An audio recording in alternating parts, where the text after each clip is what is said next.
where they were talking about the prospects for the Republican Democratic parties in 1968.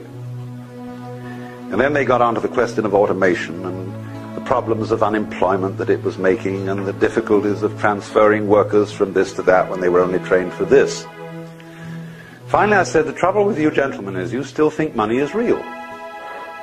And they looked at me and sort of said, oh, someone who doesn't think money is real, because everybody knows money is money and it's very important.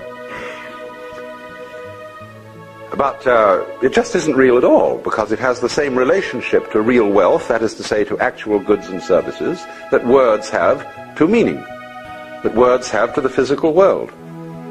And as words are not the physical world, money is not wealth.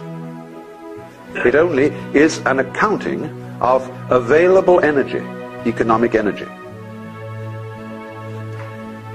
Now, what happens then when you introduce technology into production? You produce enormous quantities of goods by technological methods. But at the same time, you put people out of work. You can say, oh, but it always creates more jobs. There will always be more jobs, yes. But they will be, lots of them will be futile jobs. They will be jobs making every kind of frippery and unnecessary contraption. And one will also at the same time have to beguile the public into feeling that they need and want these completely unnecessary things that aren't even beautiful. And therefore an enormous amount of nonsense employment and busy work, bureaucratic and otherwise, it has to be created in order to keep people working. Because we believe as good Protestants that the devil finds work for idle hands to do. But the basic principle of the whole thing has been completely overlooked. That the purpose of the machine is to make drudgery unnecessary. And if we don't allow it to achieve its purpose, we live in a constant state of self-frustration. So then if a given manufacturer automates his plant and dismisses his labor force, and they have to operate on a very much diminished income, say some sort of dole, the manufacturer suddenly finds that the public does not have the wherewithal to buy his products. And therefore he has invested in this expensive automative machinery to no purpose.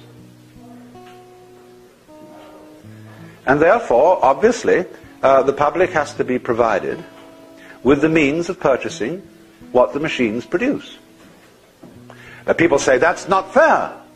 Where's the money going to come from? Who's going to pay for it? The answer is the machine. The machine pays for it. Because the machine works for the manufacturer and for the community. This is not saying, you see, that this is not the statist communist idea that you expropriate the manufacturer and say you can't own and run this factory anymore, it is owned by the government. It is only saying that the government or the people have to be responsible for issuing to themselves sufficient credit to circulate the goods they are producing and have to balance the measuring standard of money with the gross national product. That means that taxation is obsolete, completely obsolete. It ought to go the other way. Theobald points out that every individual should be assured of a minimum income. Now you see, that absolutely horrifies most people. Say all these wastrels, these people who are out of a job because they're really lazy, see, give them the money? Yeah. Because otherwise the machines can't work. They come to blockage. This was the situation of the Great Depression, when here we were still, in a material sense, a very rich country, with plenty of fields and farms and mines and factories, everything going.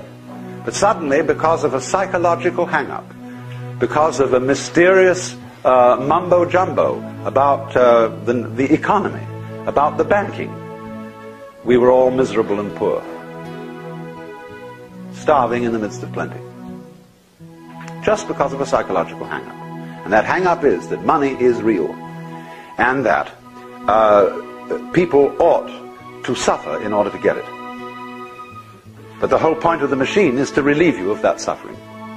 It is an ingenuity. You see, we are psychologically back in the 17th century and technically in the 20th. And here comes the problem. So,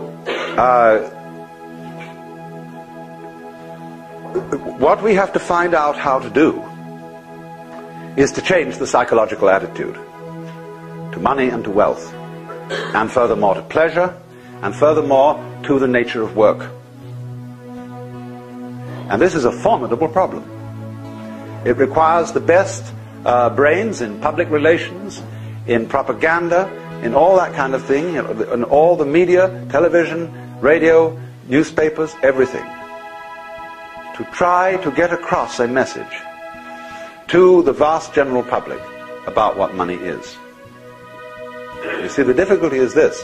When the public suspects that the money that is being issued, the dollar bills being issued by the government, are only paper and stand only for paper, they start putting up prices. So you get an inflationary situation where the more paper money there is, the higher and higher and higher the prices go. Which is a very stupid psychological maneuver. And people have to be persuaded. The least effective way of persuading people is passing laws, but they have to be persuaded somehow not to put up the prices, but to play fair with each other.